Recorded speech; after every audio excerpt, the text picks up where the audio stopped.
I want to be on the C list.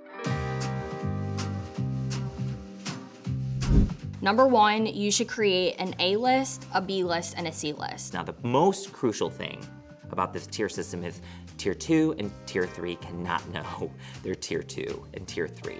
Your A list is your high priority guests. These are the people that you would die if they didn't come to your wedding. Your B list is your backup if anybody from your A list can't come.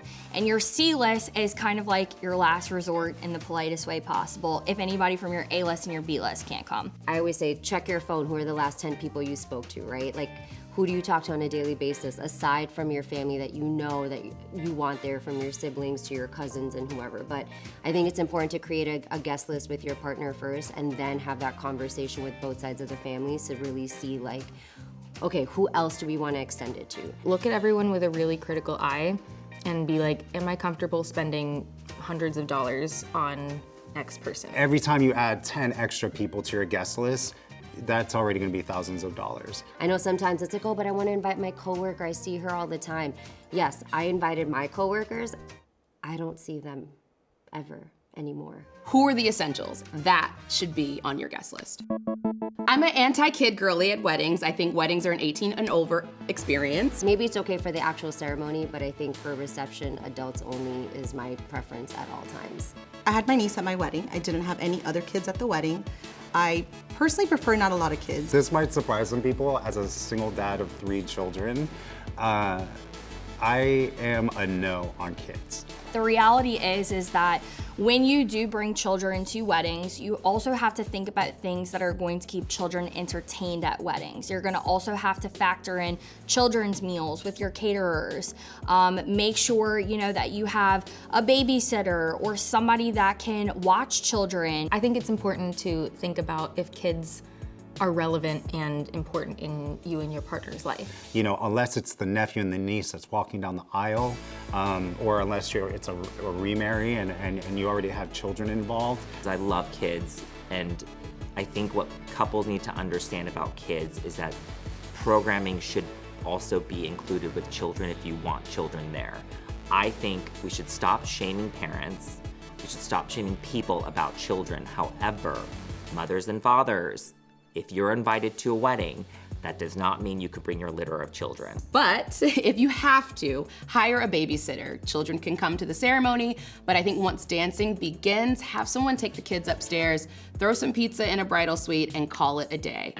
Plus ones, if you're in a committed relationship, if you're in a marriage, I think it's respectful to invite that plus one. If it's just someone you just started dating, I think you're okay with leaving them off the list. My thought is, if you have the resources to let your, groomsmen bring, girlfriend of the month, by all means let her. But just be conscious that when you bring girlfriend of the month, someone has to babysit girlfriend of the month. If you're inviting someone who doesn't really know anyone else at the wedding, it might be a nice gesture to let them bring someone to help them feel a little bit more comfortable. If you have to say, like, does Jake get a plus one? He just met the girl, then it's a hard no. But if Jessica and James have been together forever and they're just not married, you already know they get the plus one. I usually give people about 2 weeks after the RSVP date for us to follow up, see if you're coming. If we don't hear from you, 2 weeks after that, we are actually closing the RSVP list. Look, I think when it comes to RSVP, we have to have a little bit of grace. For the guests that do not RSVP for weddings, You're annoying. my question is, why? My dad has done this before, where he asked me if I want to go to a wedding the weekend of and literally showed me the RSVP card and be like, do you want to come? I get that there can be some challenges with older generations on RSVPing, but also I do think if you don't have an RSVP, pick up the phone and call them. Have the due date be earlier than you actually need it so that you have time to follow up with people and kind of gently nudge them and be like, hey. Again, it's generational, but it's also depends on the tradition. A lot of cultures, sometimes it's just an open seating, open format where people can just come as you please, and I don't think they realize that it doesn't always work like that.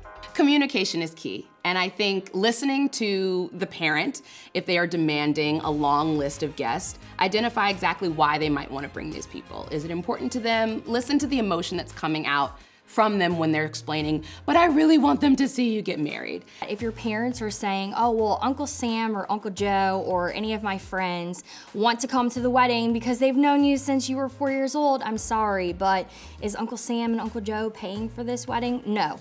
I think that when you talk to family members or people that maybe you don't want to have a lot of people be invited or you don't want certain people to be invited, I think it's just having an open conversation about why. If the parents are paying for the wedding, I think they should at least have a table of friends available to attend. I personally think it's only fair. I always tell our couples if there's a family member they're questioning or they're not sure about, just always make it about the venue and capacity. You want it to be intimate. Hopefully they don't go online and see you had 400 people, I don't know. But you really want to pass the buck on somebody else to make sure that hopefully you're not really offending anybody. Make sure that when your coworker's best friend is on tier 2, that they don't know they're on tier 2. It is crucial to keep them from not knowing tier 2 because then the gift might be impacted.